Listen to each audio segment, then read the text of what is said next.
Les fabuleuses coulisses du massif du Mont-Rose et le majestueux Cervin sont d'une beauté fascinante et enchantent alpinistes et randonneurs depuis des temps immémoriaux. Ces paysages de glaciers existent depuis des millénaires. En tant qu'usager et protecteur des glaciers, il revient à l'homme de remplir une mission bien particulière. Dans l'esprit d'un développement durable, il doit s'assurer que les générations futures puissent à leur tour profiter d'une nature intacte. La durabilité correspond également à la manière de penser et d'agir de Holcim. Il nous paraît très important d'utiliser les ressources naturelles avec discernement. Seuls ceux qui vivent avec la nature et la préservent profiteront longtemps des ressources qu'elle offre. Holcim abat la roche et produit du ciment, du gravier et du béton. Nous créons de nouveaux espaces vitaux pour la faune et la flore en ajoutant à nos espaces d'abattage de roches des plantes luxuriantes. Holcim se concentre sur les innovations. Nous investissons dans des nouveaux matériaux non polluants et sponsorisons des projets durables tels que la nouvelle cabane du Mont-Rose.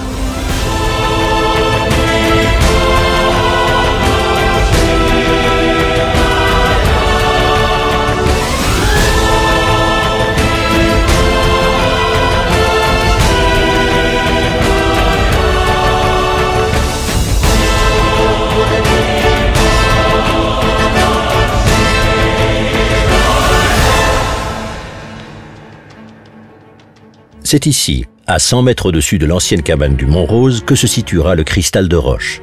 La planification a duré 6 ans. Une équipe de montage est à l'ouvrage depuis juin. La nouvelle cabane du Mont-Rose sera une construction de haute technologie et un modèle de durabilité. Un projet commun entre l'EPFZ et le club alpin suisse CAS, subventionné par Holcim et d'autres partenaires. La pierre est dure et le temps nous est compté. Les ouvriers introduisent le noyau de béton et une série d'embases dans la roche. La fondation devra être terminée avant le début de l'hiver. La construction aura lieu l'année prochaine. Mais aujourd'hui est un jour particulier puisque la première pierre va être posée. L'hélicoptère amène les hôtes sur le chantier, sponsors, maîtres d'œuvre et architectes. 17h, Meinrad Eberle de l'EPFZ lance l'événement. Les sponsors prennent ensuite la parole. Cette cabane, ou plutôt ce cristal de roche de haute technologie, remplit toutes les exigences dans les domaines de l'architecture, de l'installation technique du bâtiment, de l'engineering, de l'approvisionnement en énergie et de la durabilité. Holcim est fier de participer à la réussite de la construction de ce bâtiment important en tant que fournisseur de béton, mais également en tant que sponsor. Et nous souhaitons à tous les participants de mener à bien ce fantastique projet avec beaucoup de réussite. Je vous remercie. Après le discours, vient la cérémonie. Kaspar Wenger amène la capsule temporelle sur le chantier. Les plans, les documents historiques et les vœux des sponsors sont déposés dans cette boîte. La capsule est fermée, puis emmurée dans la fondation pour servir de témoin aux générations futures. C'est un grand moment, non seulement pour les maîtres d'œuvre et les sponsors, mais également pour Holcim. Nous investissons dans la recherche. Nous sommes d'avis qu'il s'agit là d'un projet visionnaire et absolument pionnier. Nous pensons également que la Suisse, en tant que site de recherche, retirera un gros avantage de ce projet, tout comme l'EPFZ et Holcim. Un toast est porté à la nouvelle cabane du Mont-Rose. La première pierre est posée. 12 jours plus tard, sur le chantier, les fondations en béton sont terminées. À présent, les monteurs de structures métalliques sont à l'œuvre. Ils montent la grille en acier qui est en fait la fondation du bâtiment. La nouvelle cabane du Mont-Rose sera bâtie sur ses fondations l'année prochaine et sera construite avec des éléments en bois préfabriqués. Mais c'est d'abord un long hiver montagnard qui va s'installer. Printemps 2009, le maître charpentier Egon Bouwman reçoit de la visite. Chef de chantier et architecte de la nouvelle cabane du Mont-Rose s'informe de l'avancée des travaux. Bruno Schacher dessine chacun des éléments de la cabane sur l'ordinateur CAO. Les données du plan lui sont transmises électroniquement par l'EPFZ. La cabane du Mont-Rose comprendra 6 étages et sera composée de 420 éléments préfabriqués en bois. Grâce aux techniques les plus modernes, elle est quasiment autonome en termes d'énergie. Sa devise est la durabilité, depuis la construction jusqu'à l'exploitation. L'ordinateur envoie les données à la machine. Cette dernière simule la coupe, effectue un bref contrôle, puis produit l'élément de construction en bois d'épicéa du Valais avec une précision au millimètre. La production bat son plein depuis début mars. Les éléments de sol et de mur sont montés, revêtus d'isolants et les tuyaux sont mis en place. Le transport jusqu'au chantier et le montage sont exigeants du point de vue logistique et la météo doit être de notre côté. Encore 4 semaines jusqu'au début de la construction. Les ouvriers sont confiants. Le projet est une expérience unique dans une vie. Tout le monde s'y investit énormément. On ne le fait qu'une seule fois et on se prépare en conséquence.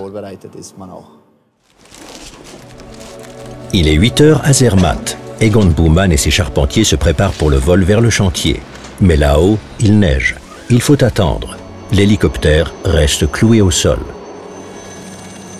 Soudain, une agitation se fait sentir. Le ciel s'est dégagé au-dessus du chantier. Il faut profiter de cette courte apparition du beau temps. Les charpentiers s'envolent vers le chantier à presque 3000 mètres d'altitude avec le matériel strictement nécessaire. La première journée de construction peut commencer. Riffelboden à la station de la Gornergratbahn. Les assistants de vol et les ouvriers préparent les éléments pour le transport en hélicoptère. Mais le chantier est dans le brouillard, l'appareil ne peut pas décoller. Vers 5 heures, l'hélicoptère arrive. En haut, la visibilité est bonne. Le premier élément de construction est transporté par les airs. Mais le pilote repose la charge. L'air d'échappement du rotor appuie sur le poids. L'hélico transporte plus d'1 tonne. Oui, c'est bon. C'est insensé, nous devrons éventuellement transporter les éléments séparément. Petite question, comment avancent les travaux? Êtes-vous pressé par le temps? Oui, parce que nous n'avons presque rien pu faire durant la journée. Ça aurait dû marcher, mais ce n'est pas le cas, les éléments sont trop lourds. Vous voyez, une navette n'est prévue qu'avec 420 kg. La balance a indiqué au pilote un poids de presque 1 tonne. Nous soulevons maintenant chaque élément et regardons ce qu'affiche la balance. Si nécessaire, nous transporterons chaque plateforme séparément. C'est ainsi que les premiers éléments de sol sont transportés individuellement jusqu'à la tombée de la nuit.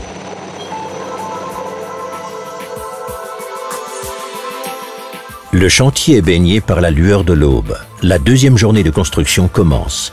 Voici la grille en acier en forme d'étoile sur laquelle seront montés les éléments en bois de la cabane.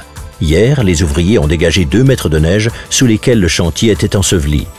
Les éléments en bois du sous-sol arrivent aujourd'hui et sont montés. Il faut aller vite. Météo et temps sont de l'argent.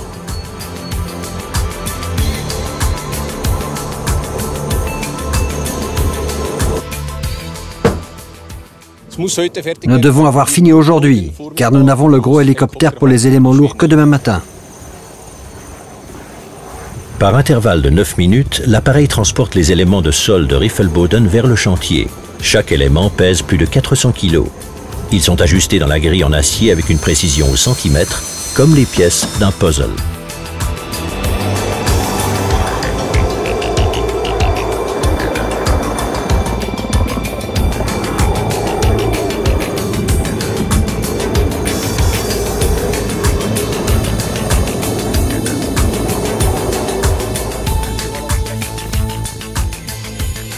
À midi, le cercle interne du sol est posé. Cet après-midi, l'hélicoptère apporte les éléments de sol extérieurs. L'interaction entre les charpentiers, le pilote et les assistants de vol fonctionne parfaitement. C'est un rude travail de haute précision à presque 3000 mètres d'altitude. Le dernier des 20 éléments est mis en place à 16 heures. Le contremaître Martin Bonnet vérifie les mesures. J'ai revérifié les mesures de la construction en acier pour voir si tout est bien à niveau. Si les dimensions et le niveau sont incorrects, les éléments des étages supérieurs ne pourront pas être assemblés. Fin de la journée de travail. Les ouvriers rejoignent leur logement dans l'ancienne cabane du Mont-Rose. La nuit tombe sur le chantier. Troisième journée de construction, 10 heures du matin. L'hélicoptère amène de la visite, l'ingénieur en génie civil et un assistant de vol. C'est aujourd'hui que sont montés les murs porteurs sur lesquels reposeront les 4 étages supérieurs du bâtiment. Pour l'ingénieur Jan Stäbler, le montage est un moment critique. Les murs doivent être mis en place au centimètre près dans les emboîtures et fixés sur la grille en acier. Nous attendons l'hélicoptère. À 11h30, le K-Max, un hélicoptère spécial pour le transport des charges lourdes, apporte le premier mur. 1720 kg pendent au bout du câble.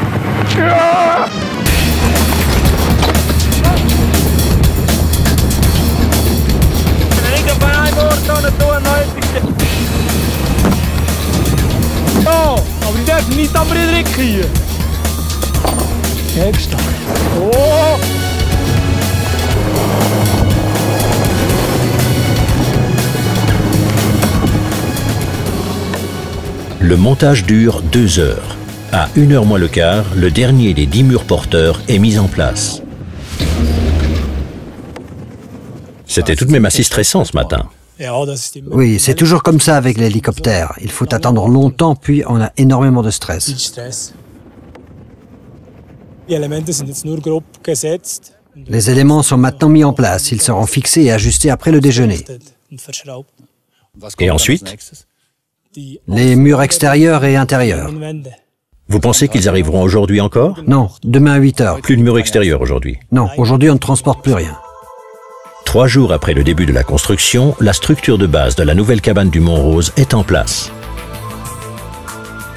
4 semaines ont passé depuis notre dernière visite sur le chantier. Entre-temps, les ouvriers ont monté 5 étages et posé les murs extérieurs. Environ 20 ouvriers travaillent sur le chantier. Les fabricants de fenêtres posent les fenêtres, des modèles spéciaux qui doivent pouvoir résister aux violentes tempêtes qui sévissent là-haut. À l'intérieur, les menuisiers s'affairent. Le gros œuvre de la salle à manger du premier étage avec les poutres en treillis est terminé. La pommelle de fenêtre qui sert de piège à lumière et à énergie est également montée.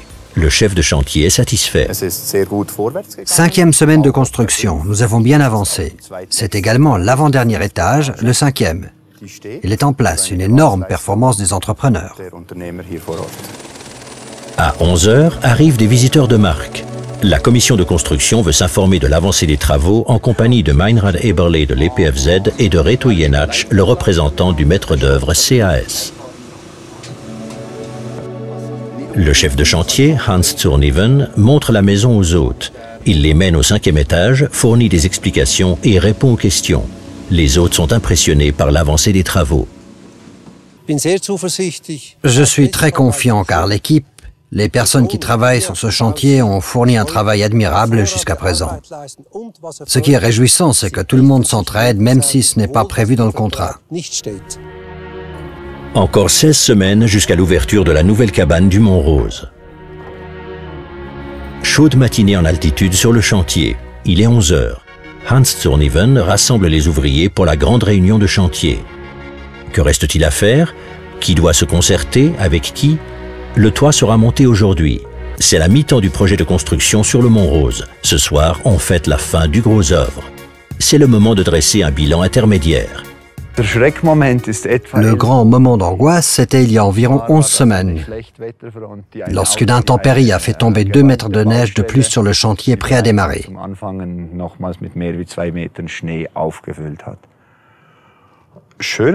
Mais les bons moments sont nombreux. D'une part, toute la phase de construction, bien sûr, lorsqu'on voit soudain s'élever l'objet que l'on ne connaît que sur les plans et les montages photos. Construire ça en 2 mois, c'est comme voir un film en accéléré. En fait, chaque visite sur le chantier est un moment unique. Aujourd'hui, en est un bel exemple. Le montage de la première partie du toit est toujours un grand événement, peut-être même le plus fort vécu jusqu'à maintenant. 13 heures. L'hélicoptère amène le premier des 18 éléments du toit qui est mis en place rapidement et avec précision. Le montage des étages du haut a été éprouvant pour les ouvriers. Aucun des éléments n'avait un angle droit. À 16 heures, la moitié du toit est en place. Martin Bonnet se réjouit de l'arrivée du week-end. Cela fait 10 semaines qu'il travaille là-haut. Comment allez-vous après 10 semaines passées ici? Vous n'en avez pas marre de la montagne? Si, doucement, mais sûrement.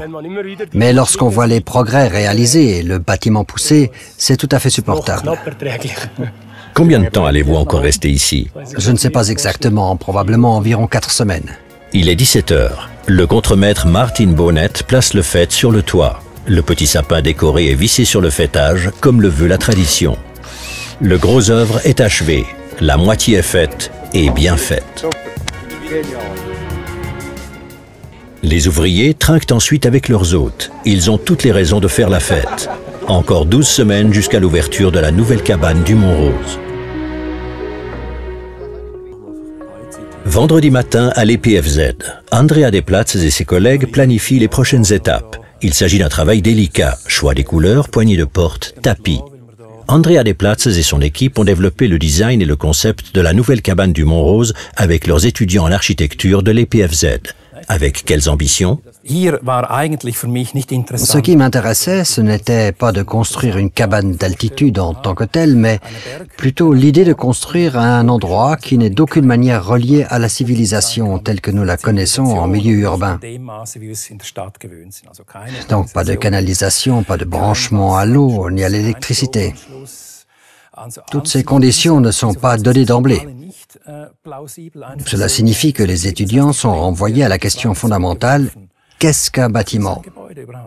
Comment fonctionne-t-il? D'où proviennent les choses dont nous avons besoin au quotidien? Et j'en suis naturellement convaincu, j'y mets ma main au feu, ce sera la plus belle cabane que vous ayez jamais vue. Le bref été montagnard touche à sa fin. Le chantier du Mont-Rose tourne à plein régime. Les ferblantiers montent la façade. Un travail exigeant. L'enveloppe de protection en aluminium doit résister au vent et au gel. Et elle fait briller la maison comme un cristal de roche. Le montage de la centrale énergétique est presque achevé. 100 panneaux solaires sur la façade sud assurent l'alimentation en électricité de la cabane. Le chef de chantier doit maintenant être partout à la fois. Tout est en cours de réalisation. Nous avons plus de 30 personnes qui s'affairent sur le site. Nous effectuons les préparatifs pour les peintres, montons les habillages ignifuges, préparons le montage de la cuisine, montage des portes, montage des lits. Phase finale. Hans Zurniven nous emmène au sous-sol dans le centre névralgique du bâtiment. Toute l'installation technique est commandée à partir de cette armoire. Chauffage, ventilation, alimentation électrique. Nous devons vérifier que tout soit bien câblé. Pas de problème. Il ne faudrait pas que de l'eau sorte soudain de la ventilation. 6 km de câbles sont posés par les électriciens. Le courant solaire est stocké dans des batteries. La cabane est chauffée à l'énergie solaire et à la chaleur perdue. Une station d'épuration purifie les eaux résiduaires. L'eau fraîche vient de la caverne à 40 mètres au-dessus de la cabane. Mais le clou, c'est le système de commande numérique. Il est mis au point par Lino Gutzella à l'EPFZ et son doctorant Samuel Fuchs. Nous aimerions que la cabane soit la plus autonome possible. N'utiliser que l'énergie que nous donnent le soleil, l'eau et la météo, tout en assurant un fonctionnement confortable.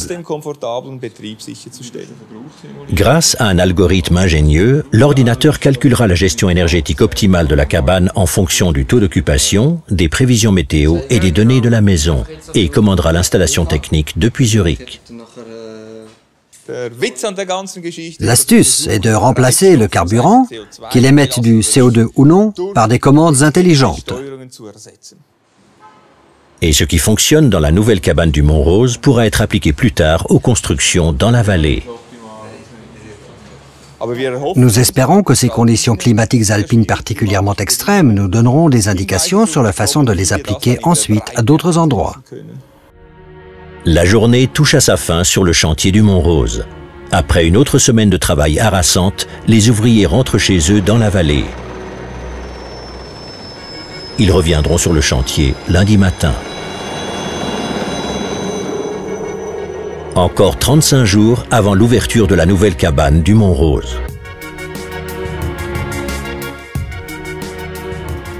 Le soleil se lève sur le massif du Mont-Rose. La cabane est encore plongée dans l'ombre des 4000.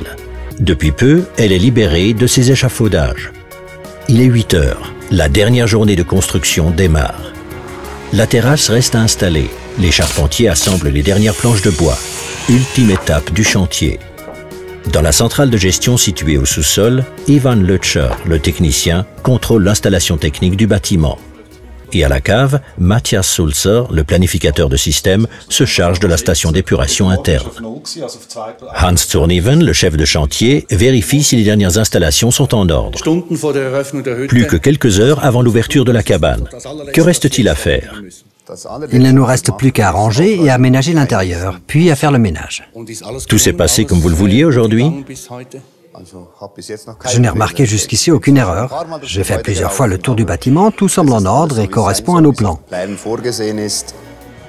Nous décidons, nous aussi, de faire le tour du bâtiment. Nous gravissons l'escalier en cascade en direction des étages supérieurs.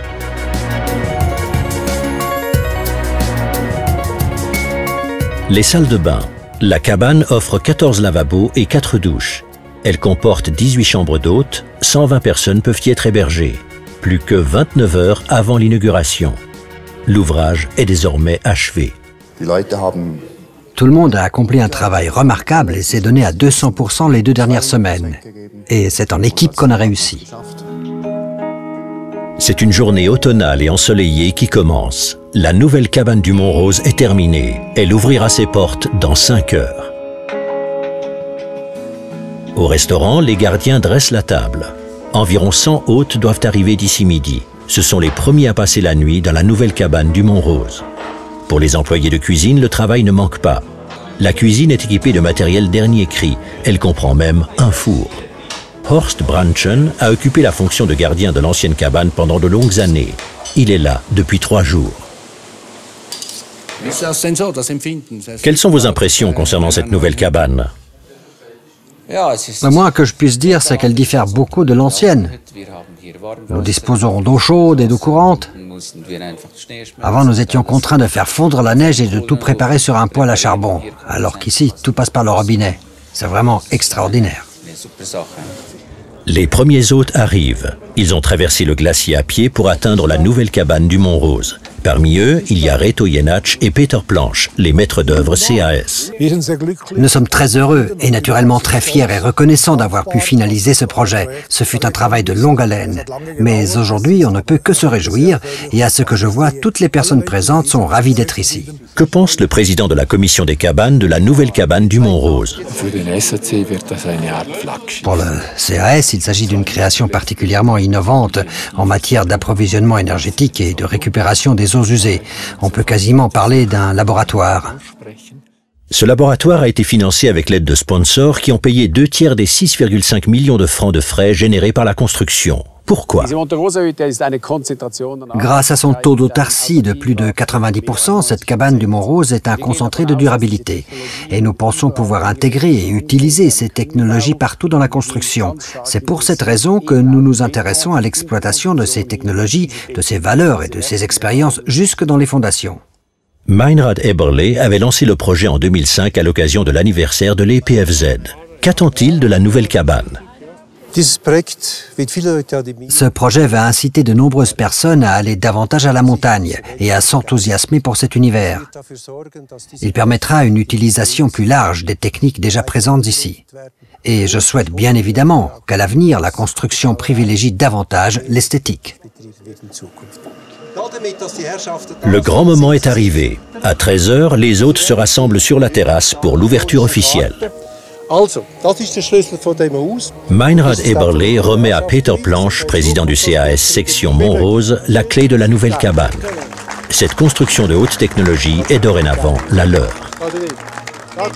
La nouvelle cabane du Mont-Rose est officiellement ouverte. Le cristal de roche brille.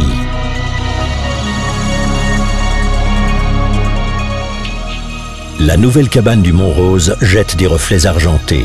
C'est un chef-d'œuvre de l'ingénierie suisse et un symbole de la force d'innovation de ce pays. Avec cette cabane, la Suisse réécrit une fois encore l'histoire de la construction alpine.